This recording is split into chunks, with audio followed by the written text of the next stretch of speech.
Avant de démarrer le codage de notre custom post type, nous allons refaire un petit tour d'horizon sur l'état du site actuel.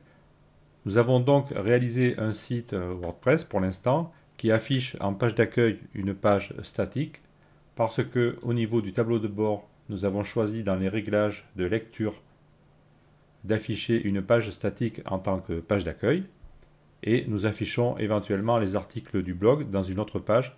Donc un contenu de type page, je répète encore une fois, prévu à cet effet. Et ces deux pages, entre guillemets, sont ici, donc la page du blog et la page d'accueil. Donc la page d'accueil, enfin le contenu qui va s'afficher dans la zone de la page d'accueil est constitué d'une image, d'un petit texte et d'une galerie, comme vous le voyez ici. C'est ce qui apparaît ici. Au-dessus, nous avons en premier une zone qui fait apparaître un élément Jumbotron de Bootstrap qui est composé d'une image et d'un texte. Et cette image et ce texte, nous l'avons introduit ici à partir du système d'options, comme ceci. Et d'ailleurs, nous pouvons compléter, par exemple, la légende. Ici, nous pourrions mettre « Voici la saison 4 » et mettre à jour et rafraîchir. Voilà. Donc, nous avons cette première zone.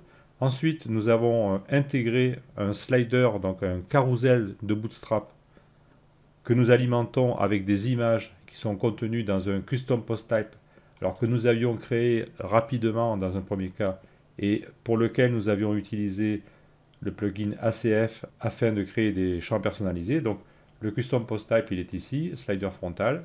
Nous avons des images et un titre et nous avions rajouté, si j'ouvre une image, un champ personnalisé ici à partir de ACF. Et dans ce tutoriel, nous allons refaire tout ça, mais de A à Z en utilisant uniquement du code. Ensuite, nous avons donc utilisé le fichier frontpage.php pour afficher cette page d'accueil. À l'intérieur de ce fichier, nous affichons les deux derniers articles du blog qui sont atteints simplement avec une boucle. Donc ici, je suis dans le fichier frontpage.php et nous avons donc, si je me positionne au bon endroit, ici même, donc la requête recblog qui fait intervenir la classe wp_query avec comme paramètre les posts de type post, donc les articles, et on en affiche deux. Donc ensuite, nous avons ici affiché des widgets, donc là, tout à fait classique. Donc voici en gros l'état pour l'instant de notre page d'accueil. Alors je répète que dans ce tutoriel, on s'occupe uniquement du code. On ne fait pas du design de façon poussée, donc c'est pour ça que là, il n'y a pas trop de recherche au niveau des couleurs, etc. Donc ce n'est pas l'objet du tutoriel, je le répète encore une fois. Donc voici l'état actuel de notre site. Pour terminer ce retour en arrière, nous allons faire un tout petit peu de refactoring du code, vous allez comprendre pourquoi. Donc je vais venir temporairement dans le code au niveau du fichier JS qui contrôle le déroulement du carrousel. Là, je vais augmenter la durée de l'intervalle pour pas qu'il me déroule sous les yeux, pour pas que ça me saoule trop quand je travaille dessus. Donc je vais rafraîchir ma page. Voilà, comme ça le carrousel va être moins perturbant. Je vais faire apparaître l'inspecteur de code. Je vais me positionner au niveau d'une image.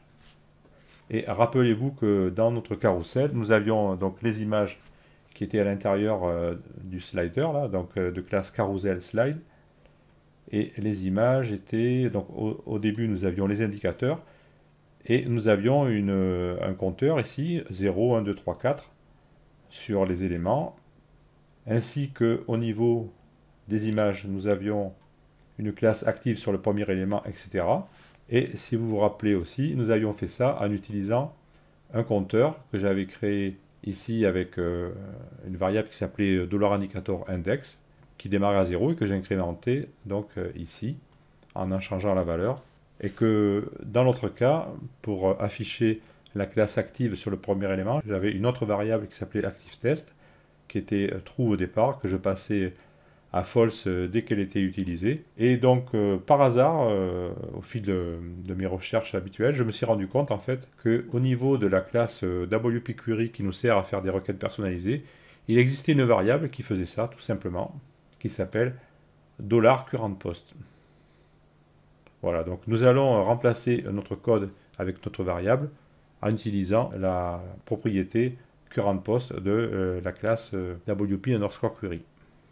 Alors maintenant, comme vous commencez à me connaître, vous savez que je procède toujours par étapes avec des vérifications intermédiaires. Donc pour l'instant, je vais juste me contenter d'afficher cette propriété à l'intérieur de la balise LI qui est vide. Donc elle ne s'affichera pas à l'écran, mais je la verrai dans l'inspecteur de code. Donc je reviens au niveau du code. Ici, je vais me mettre entre les deux balises LI, fermeture et ouverture. Je vais momentanément couper la chaîne de caractères. Je vais insérer deux points de concaténation et entre les deux, je vais mettre la valeur suivante. Ma requête, elle est ici, hein, donc je peux prendre ça, le copier.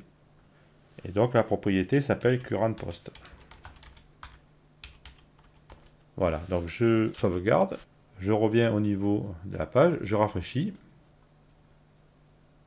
et je regarde à l'intérieur de mon compteur. Donc je vois bien ici qu'entre les deux, j'ai 0, 1, 2, 3, 4. Donc mon compteur fonctionne correctement. Donc je vais le substituer à ma variable initiale. Donc je reviens dans le code. Ça, je peux... Alors je vais copier ça pour l'avoir dans le presse-papier. CTRL-C. Je vais supprimer ce que j'avais mis au milieu. Je vais enregistrer et je vais refaire une vérification. Voilà. Donc, j'ai rien cassé, je reviens. Je vais invalider temporairement. Alors, toujours faire comme ça, lorsque vous effectuez ce genre de modification, n'effacez pas directement les variables. Mettez en commentaire les lignes dans lesquelles elles sont utilisées. Et quand tout est au point, vous supprimerez après. Donc là, j'invalide ma variable. Je vais isoler sur une ligne l'appel de l'ancienne variable. Donc, je mets le curseur ici. Je fais entrée, entrée, voilà, donc j'isole vraiment la variable en question. Je vais commenter cette ligne et je vais remplacer ici par la nouvelle valeur, donc comme ceci. Donc je remplace indicator index par $slider_query currentPost. Ensuite, je vais faire pareil avec cette ligne qui implique $indicator index. Donc je fais un peu de place ici. Je la duplique. Donc CTRL-C, CTRL-V, je la réaligne, je vais commenter la première, et là je vais remplacer donc indicator index par $slider_query currentPost.